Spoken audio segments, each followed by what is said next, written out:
effect here. But let's take a look. Economic externality. I love the example the book gives. Let's say your neighbor gets a swimming pool. Most likely your neighbor is not going to consult you on that. Hey, should I not? Now, it may be that you have a swimming pool and they said, hey, I want to know the pros and cons of that. But we're going to go on the premise that you do not have one. Your neighbor gets a swimming pool.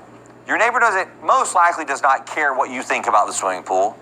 So your considerations out the window, not consulted. Okay. It can have a positive effect on you, I should say. It could have a negative one. I'm thinking of my neighbor right now. Boy, it'd be neat if my neighbor got a swimming pool. And so let's pretend like my neighbor does. And he sees me one day. I'm out checking my mail, and he says, hey, just want to let you know that this would be him speaking. He says, my family and I were going to be out of town a couple weeks during the summer. Why don't you and the family just use our pool whenever you want to? All right.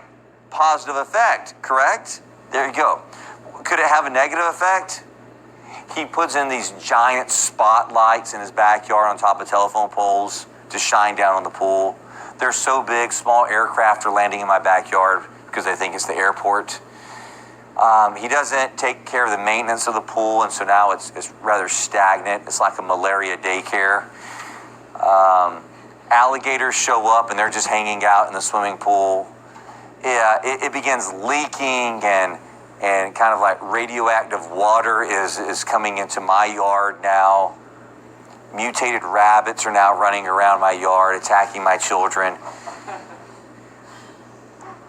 All because your neighbor got a swimming pool? Okay, so listen, it could. Let's take a look at some